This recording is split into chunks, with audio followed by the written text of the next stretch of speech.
Hello and welcome to Chinballs Gaming. I am Scorp, and recently Meta and D-Link announced the AirBridge, which is basically a Wi-Fi dongle that you plug into your PC and it connects to your VR headset. Now, I don't have one of these, but they are making some big claims on how much better this is than a standard router. And for a long time, Quest fans have been wanting to upgrade their router to Wi-Fi6 to see if that makes their connection any better. So today I'm going to test two of my routers. First is a Linksys Ea6300.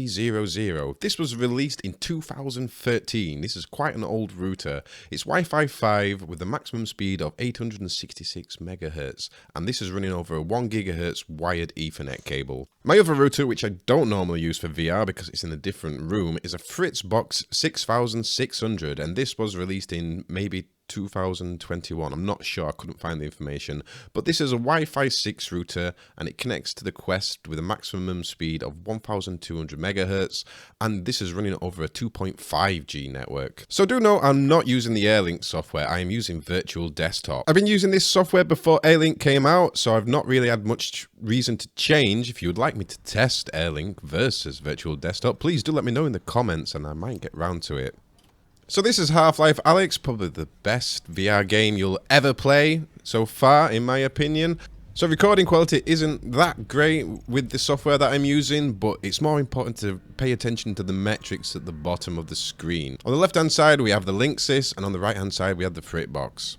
Now, quite honestly, I was fully expecting the Fritz Box over the 2.5G wired network with the Wi-Fi6 to absolutely trounce the 10-year-old router, but it does not. The Wi-Fi5 router, the Linksys Ea6300, is performing a lot better. It might not got quite as low latency, but it's consistent. With the Fritz Box, where you can see I've added an helpful arrow, you will see that there's some massive lag spikes. These happen quite regularly, and it makes the game pretty much unplayable. Now, I'm not suggesting that this is a problem with all Wi-Fi 6 routers. It might just be a problem with mine. It might be a problem with my wired network somewhere. But it's disappointing to see that even when it's performing well, it's still not doing any better than the Linksys. I wasn't originally planning on showing these side by side. This is why I didn't try to sync them up very well. But you should get a good idea, even though it's not quite perfectly in sync. The Linksys frame rate is also a lot higher. This may seem like it's more PC performance related, but it's not. This is still down to the network.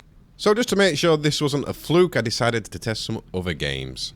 And the first game I decided to test next is another great VR game, and that is Super Hot.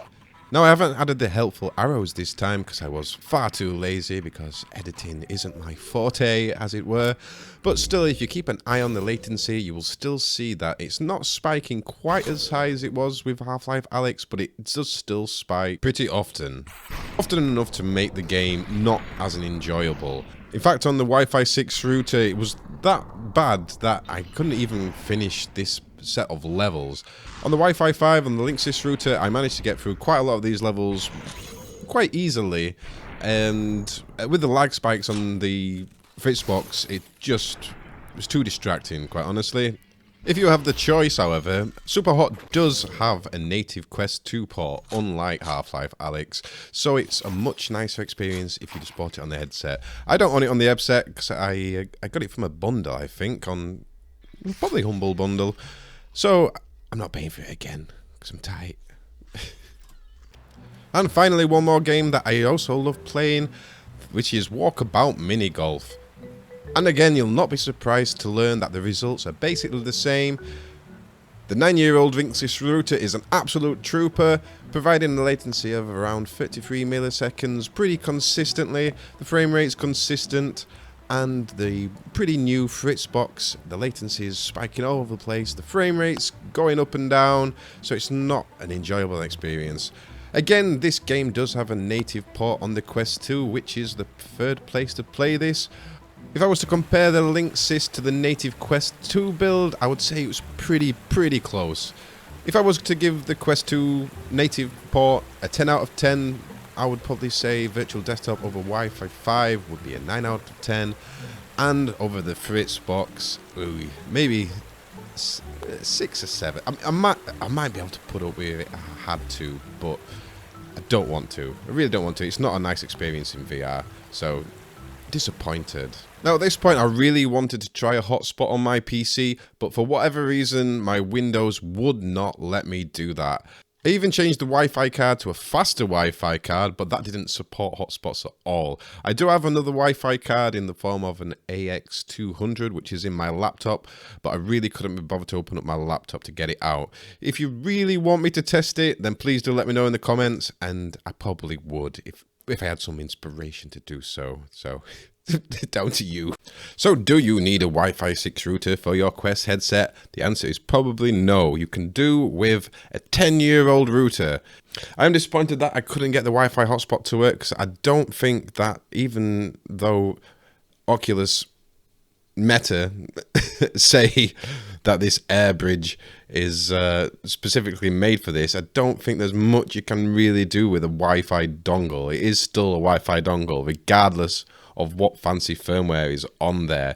It still hasn't got the processing power that a dedicated router would have. It's still having to take away system resources, so depending on your PC setup, it might be a worse experience.